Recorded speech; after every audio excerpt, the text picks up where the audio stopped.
Hello everyone. आपका स्वागत है अनजान मैं भी में। तो चलिए शुरू करते हैं। मनुष्य के भीतर तुलना की भावना जन्मजात होती है। जीवन में शायद ही कोई ऐसा व्यक्ति होगा जिसने कभी न कभी किसी खास इंसान को देखकर वह न सोचा हो कि मुझे इससे आगे निकलकर दिखाना है। यह भावना ईर्ष्या से भी हो सकती है, प्रेरणा भी, लेकिन फर्क केवल सोच की दिशा का होता है। अगर इस भावना को सही दिशा मिल जाए तो यही तुलना व्यक्ति के विकास का साधन बन जाती है, और दिशा गलत हो जाए तो यही भावना उसे भीतर से तोड़ देती है। ज्ञान के क्षेत्र में तुलना सबसे स्वस्थ मानी जा सकती है। जब कोई व्यक्ति यह सोचता है कि मुझे फला व्यक्ति से अधिक जानना है, अधिक समझना है, तो वह अनजाने में ही सही लेकिन अपने अध्ययन का दायरा बढ़ा लेता है। वह अधिक पढ़ता है, प्रश्न पूछता है, सोचता है और तर्क करता है। ज्ञान की विशेषता यह है कि जितना बढ़ता है उतना ही व्यक्ति को अपनी अज्ञानता का एहसास होता है। यही एहसास व्यक्ति को विनम्र बनाता है। इसलिए ज्ञान में प्रतिस्पर्धा अहंकार नहीं बल्कि विवेक और नम्रता को जन्म देती है।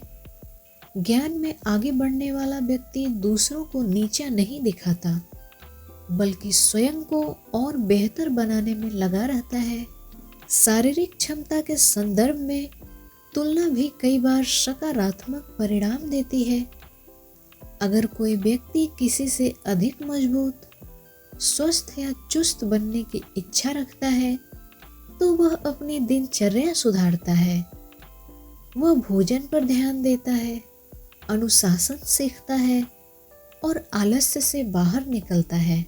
यहाँ तुलना का लाभ यह है कि व्यक्ति अपने शरीर को बोझ नहीं बल्कि साधन समझने लगता है। एक स्वस्थ शरीर न केवल कार्य क्षमता बढ़ाता है बल्कि मानसिक स्थिरता भी देता है। इस तरह शारीरिक बल की तुलना व्यक्ति को स्वयं के प्रति अधिक जिम्मेदार बनाती है। पद, ओहदा या जिम्मेदारी के संदर्भ में आगे बढ़ने की चाह भी पूरी तरह गलत नहीं है। समाज में व्यवस्था तभी चलती है जब कुछ लोग अधिक उत्तरदायित्व तो उठाने के लिए तैयार हों। अगर कोई व्यक्ति यह सोचकर आगे बढ़ना चाहता है कि वह अधिक बेहतर निर्णय ले सके, अधिक लोगों की सहायता कर सके या अधिक प्रभावी भूमिका निभा सके, तो यह सकारात्मक महत्वाकांक्षा है। समस्या तब आती है जब पद को केवल प्रतिष्ठा और सत्ता का प्रतीक बना लिया जाता है। पद अगर सेवा और उत्तरदायित्व के भाव से जुड़ा हो तो वह व्यक्ति को परिपक्व बनाता है, अन्यथा अहंकारी। अब प्रश्न आता है कि बुराई कहाँ है? बुराई धन की तुलना में है। धन स्वयं में न तो अच्छा है न बुरा, वह केवल एक साधन है।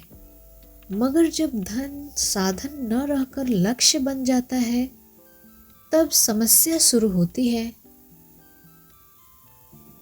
जब व्यक्ति यह सोचने लगता है कि मुझे फला से ज्यादा धन चाहिए, तब तुलना प्रेरणा नहीं बल्कि बेचैनी बन जाती है। धन की तुलना में व्यक्ति धीरे धीरे यह भूलने लगता है कि धन कैसे कमाया जा रहा है। उसे बस यह दिखता है कि कितना कमाया जा रहा है। धन की दौड़ का सबसे बड़ा खतरा यह है कि इसमें विवेक सबसे पहले खत्म होता है। व्यक्ति सही और गलत, नैतिक और अनैतिक के बीच का फर्क करना या तो भूल जाता है या जानबूझकर अनदेखा कर देता है।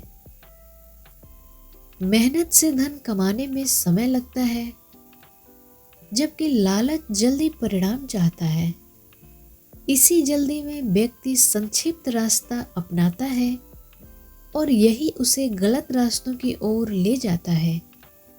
इसलिए कहा गया है कि धन का नशा सबसे खतरनाक नशा होता है। एक और महत्वपूर्ण पहलू है संतोष। ज्ञान, शारीरिक बल और पद, इन तीनों में वृद्धि होने पर व्यक्ति के भीतर एक प्रकार की संतुष्टि अपने आप आती है, क्योंकि ये चीजें व्यक्ति को भीतर से मजबूत करती है।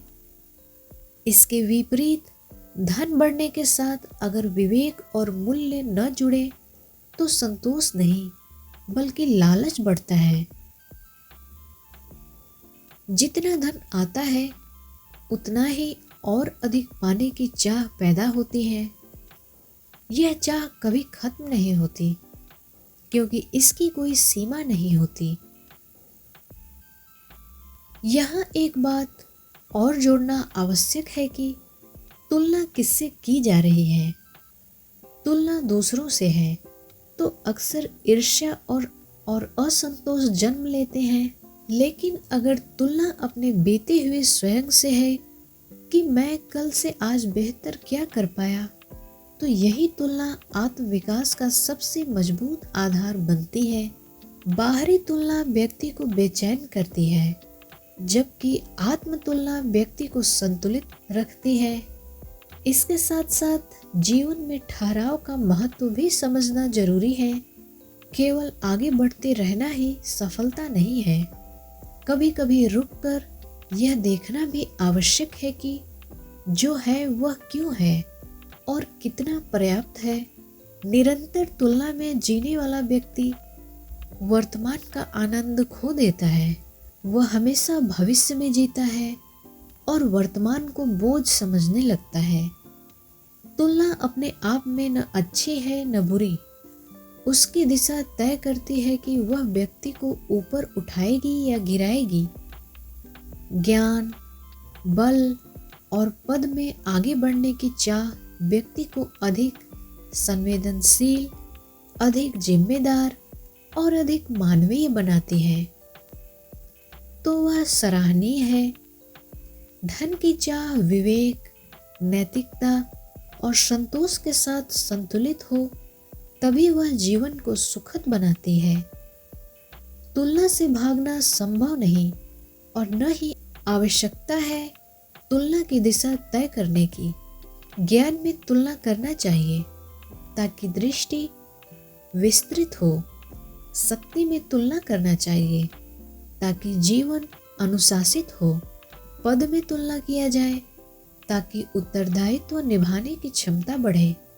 और धन में तुलना नहीं, संतुलन रखना चाहिए। वास्तविक प्रगति वही है जो व्यक्ति को दूसरों से बड़ा नहीं बल्कि खुद से बेहतर इंसान बनाती है। धन्यवाद।